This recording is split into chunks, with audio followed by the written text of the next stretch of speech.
Para sahabat yang terkasih, salam jumpa kembali. Semoga Anda sekalian dalam keadaan yang sehat dan penuh sukacita di dalam Tuhan yang senantiasa mencintai kita tanpa batas. Pertama-tama saya mohon maaf atas satu dan dua kendala yang membuat kita cukup lama tidak bertemu. Dan kali ini sesuai dengan janji saya sebelumnya, bahwa saya akan melanjutkan penjelasan tentang kremasi di dalam pandangan atau ajaran Gereja Katolik. Bagaimana harusnya kita memperlakukan abu dari hasil kremasi itu sendiri. Seperti yang pernah saya sampaikan sebelumnya, bahwa kremasi atau pembakaran jenazah dari anggota keluarga yang sudah meninggal itu ternyata masih menimbulkan banyak pertanyaan di hati umat beriman. Ada yang bertanya langsung, ada yang lewat chat, mereka bertanya, apakah kremasi itu diperbolehkan menurut ajaran Gereja Katolik? Kalau memang itu tidak diperbolehkan, bagaimana dengan mereka yang sudah dikremasi?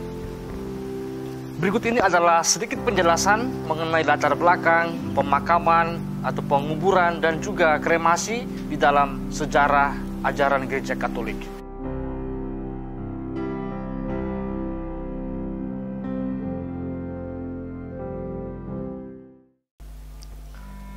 Jemaat Kristen perdana memang tidak menggunakan cara kremasi karena mengikuti Kristus yang dikuburkan atau dimakamkan. Dan kita bisa melihat dalam sejarah bahwa banyak orang yang mencoba untuk menyelamatkan bagian tubuh dari para martir untuk diadakan penguburan secara Kristen. Bahkan orang-orang kafir pada masa-masa awal mencoba untuk menghancurkan iman Kristen dengan membakar para martir Kristen, dengan harapan bahwa mereka tidak dapat bangkit lagi.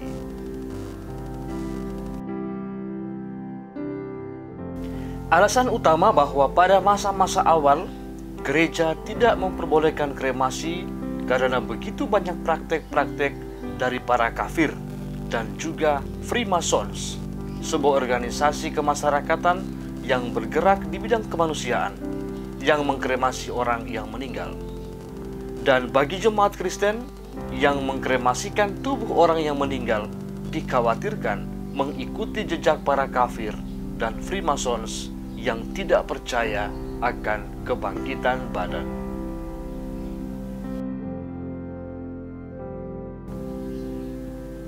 Kita bisa melihat dalam Katekismus Gereja Katolik nomor 2301 mengatakan bahwa otopsi jenazah demi pemeriksaan pengadilan atau demi penyelidikan ilmiah diperbolehkan secara moral. Penyerahan organ tubuh secara cuma-cuma sesudah kematian diperbolehkan dan dapat sangat berjasa.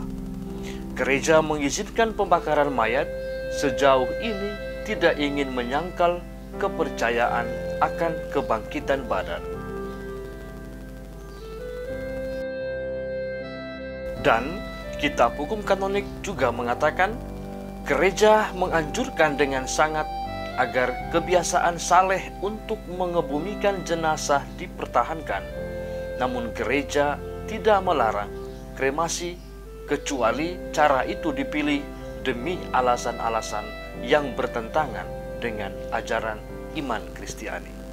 Kanon 1176 paragraf 3.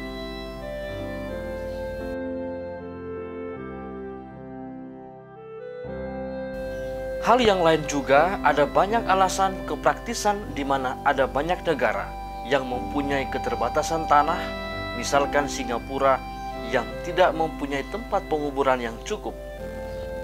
Mungkin yang tinggal di Jakarta juga mulai mengalami betapa sulitnya mendapatkan tempat pemakaman. Kalaupun ada, bayarannya pun tidak sedikit dan bahkan hanya dihitung sebagai kontrak tanah.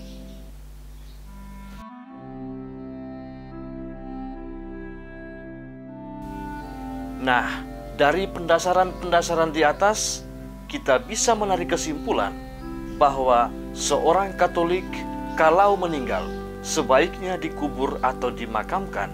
Tetapi kalau memang tidak memungkinkan dan alasannya bukan karena tidak percaya kebangkitan badan atau hal-hal yang bertentangan dengan iman Katolik, maka kremasi tidak dilarang. Sekali lagi, kremasi tidak dilarang. Namun, abu dari hasil kremasi tidak boleh ditaburkan di laut untuk menghormati kesakralan tubuh, tempat di mana jiwa manusia tinggal sebelumnya, yang nanti juga akan dibangkitkan pada penghakiman terakhir. Jika sampah dilakukan kremasi, maka abu seluruhnya dimasukkan dalam kolumbarium atau dikubur.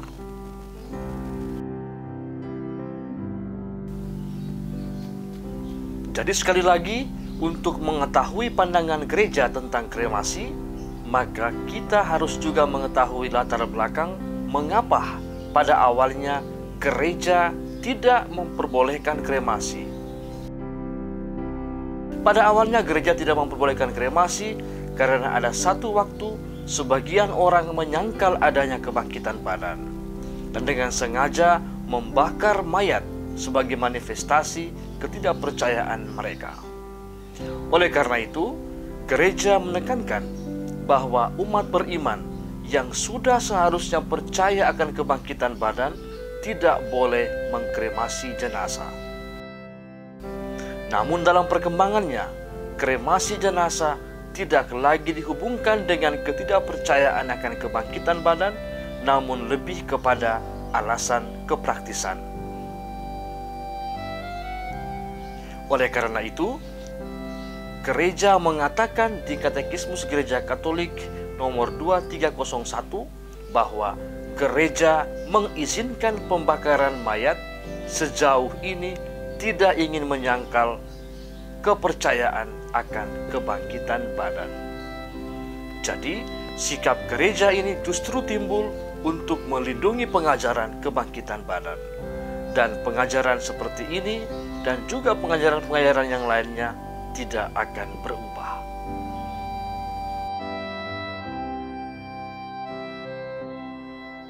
Hal yang berikut adalah tentang abu hasil kremasi.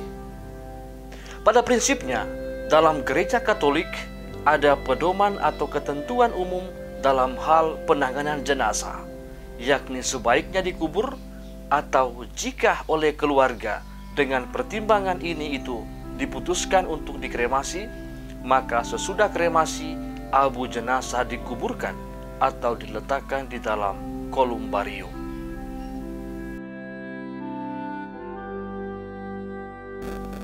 Memang tidak dapat dipungkiri bahwa dalam kenyataan ada banyak umat Katolik yang melakukan pemakaman di laut, atau yang lebih populer disebut dengan istilah larung abu jenazah di laut. Kitab Hukum Kanonik dan norma liturgis tentang kremasi tidak melarang umat Katolik untuk melakukan kremasi pada anggota keluarga yang sudah meninggal. Namun, asalkan yang pertama, alasan atau motivasinya tidak bertentangan dengan ajaran gereja Katolik. Artinya, walaupun kremasi yang dipilih, tetapi keluarga atau orang yang bersangkutan, jika ia sebelum wafatnya menghendaki kremasi, tetap percaya akan kebangkitan badan. Yang kedua, tetap diadakan upacara pemakaman yang memadai sesuai dengan norma-norma liturgis. Dan yang ketiga, asalkan abu jenazah tetap diperlakukan dengan hormat dengan disimpan di tempat yang layak, yaitu dikuburkan atau disimpan di mausoleum atau kolumbarium. Jadi, tindakan kremasi sendiri bukan merupakan dosa, namun gereja sesungguhnya tetap menganjurkan agar sedapat mungkin setiap jenazah dikuburkan.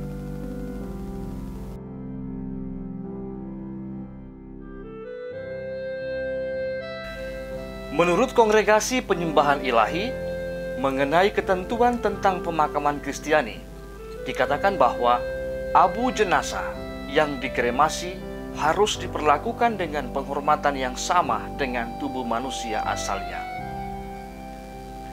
Ini termasuk dengan penggunaan bejana yang layak untuk menyimpan abunya, cara bejana ini dibawa, dan cara serta perhatian yang layak untuk penempatan dan transportasinya dan juga tempat peristirahatannya terakhir. Abu jenazah yang dikremasi harus dikubur di kuburan atau disimpan di mausoleum atau di kolumbarium. Praktek untuk menyebar abu kremasi di laut, di udara, atau di tanah, atau menyimpannya di rumah kerabat atau rumah teman dari orang yang meninggal adalah bukan sikap penghormatan yang diisyaratkan oleh gereja. Jika memungkinkan, cara-cara yang layak untuk merekam dengan hormat memori orang yang meninggal harus dilaksanakan seperti plakat atau batu nisan yang menuliskan nama dari orang yang meninggal itu.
Karena banyak orang tidak tahu sebelumnya tentang apa yang menjadi pengajaran gereja Katolik. Karena memang harus diakui, ketentuan penghormatan tubuh jenazah sehingga abu jangan ditebarkan ke laut itu tidak sepenuhnya diketahui atau dipahami oleh umat. Seandainya orang mengetahuinya, ada besar kemungkinan mereka pun akan berusaha untuk mengikuti ketentuan ini. Yang kedua, ada kemungkinan praktek menebarkan abu jenazah ke laut ini merupakan pengaruh dari kebudayaan tertentu, misalnya budaya Tionghoa. Namun harus juga diingat bahwa terdapat perbedaan prinsip antara iman Katolik dengan budaya manapun, termasuk budaya Tionghoa ini, soal sakralitas tubuh manusia. Budaya Tionghoa yang kebanyakan berlatar belakang Buddha meyakini nirwana adalah pembebasan dari tubuh. Saya tidak ingin masuk lebih jauh ke dalam ajaran manapun. Intinya bahwa bagi kita umat Kristiani, tubuh dan jiwa adalah suatu kesatuan yang sakral. Tubuh kita adalah genisah Allah, sehingga meskipun telah meninggal, tetaplah harus diperlakukan dengan layak, karena di akhir zaman nanti akan kembali dipersatukan oleh jiwa kita. Adalah pengharapan kita semua bahwa nantinya dalam kesatuan tubuh dan jiwa kita memasuki kerajaan surga.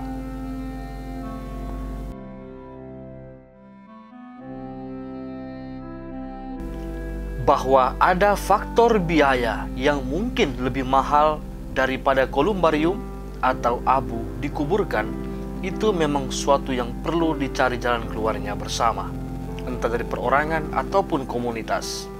Dari perorangan misalnya, mungkin ada baiknya keluarga mulai dari sekarang menabung untuk persiapan penguburan. Ini bukanlah aneh atau hal yang tabu, sebab kalau orang menabung untuk biaya pendidikan dan perkawinan misalnya, mungkin sudah saatnya juga menyisihkan tabungannya untuk penguburan.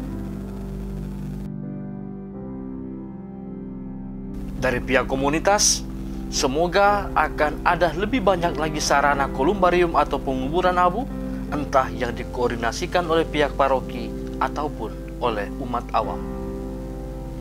Pada umat yang diberkati oleh Tuhan secara finansial, mungkin ada juga di antara sahabat-sahabat yang nonton video ini dan dapat membeli sebidang tanah yang cukup luas dan terpanggil untuk membantu umat yang lain.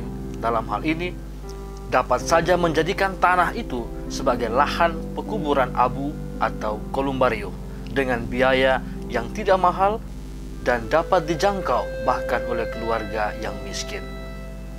Jika ini terjadi, Anda adalah orang yang sangat diberkati Tuhan dan upahmu besar di surga.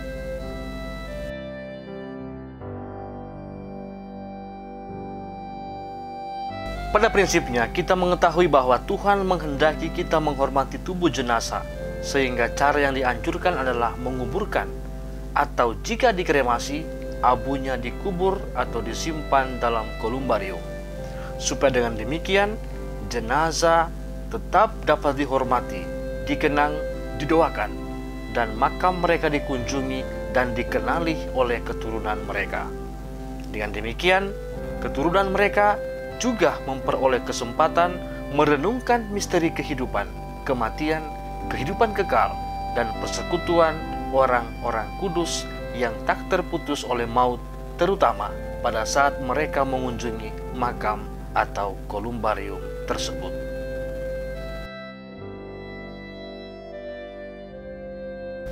Maka penguburan ataupun aturan untuk tidak menebar abu jenazah ke laut itu bukan karena kita meragukan kemahakuasaan Tuhan untuk membangkitkan tubuh di akhir zaman. Kita meyakini bahwa Tuhan dengan kemahakuasaannya dapat membangkitkan tubuh semua orang, entah mereka dikubur atau bahkan kalau abunya ditaburkan. Peraturan tersebut adalah terlebih untuk kita sendiri dan keturunan kita, agar menghormati tubuh ciptaan Tuhan dan agar kita semakin dapat merenungkan misteri kehidupan, kematian, dan merindukan kehidupan kekal di surga dalam persekutuan dengan semua orang kudusnya.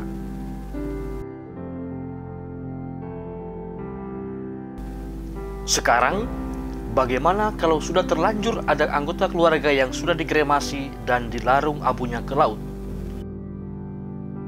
Untuk menjawab hal ini, kita berpegang pada prinsip ini.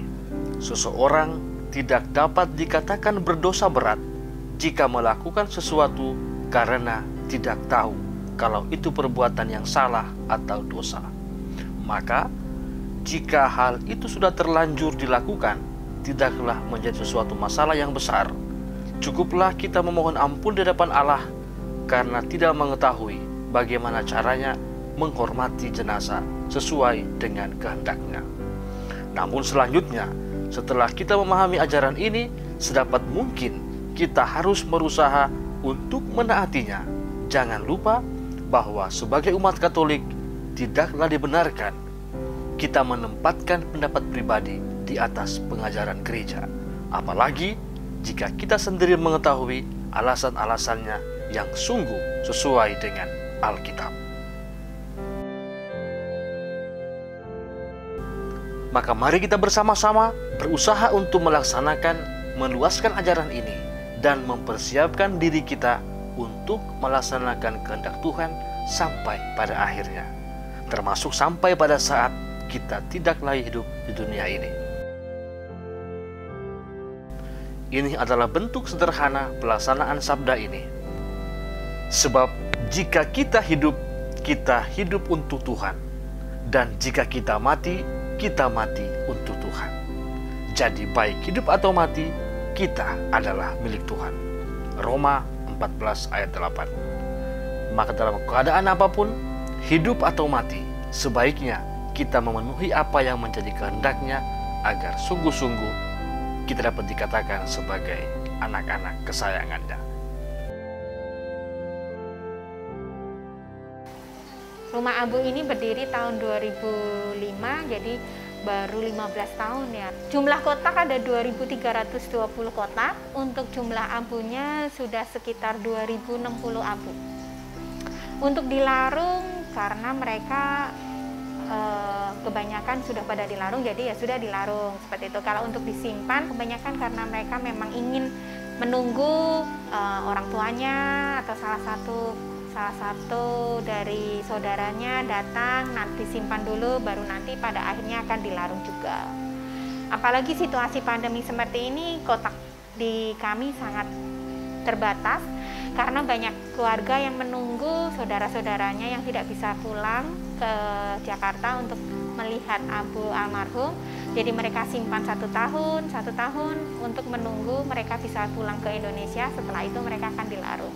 Untuk aturannya sih sejauh ini setiap kali habis kremasi kami memberikan free 14 hari untuk almarhum yang dikremasi di Oasis Lestari untuk ditempatkan di kotak abu Kolumbarium Oasis Lestari. Dari free 14 hari tersebut nanti keluarga ada yang memutuskan untuk menyimpan abunya di Oasis Lestari atau untuk dilarung. Tergantung keluarga sih sebenarnya. Kebanyakan mereka dilarung karena kan selain menunggu, misalnya nih kalau ada yang meninggal papanya, kan mamanya masih hidup, mereka akan menunggu mamanya sampai meninggal, nanti tunggu beberapa tahun baru kemudian dilarung bersamaan seperti itu. Kebanyakan sih seperti itu kalau untuk yang sewa.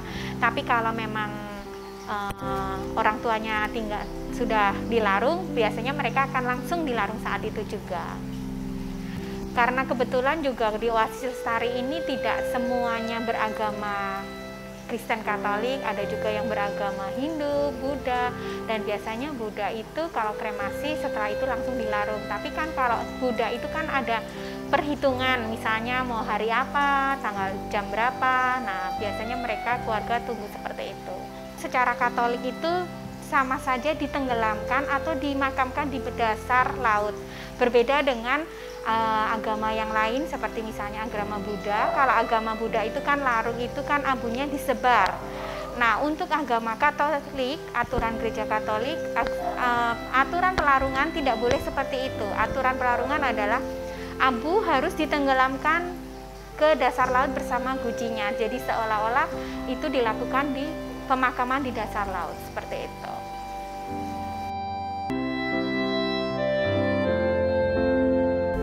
Semoga membantu dan Tuhan memberkati.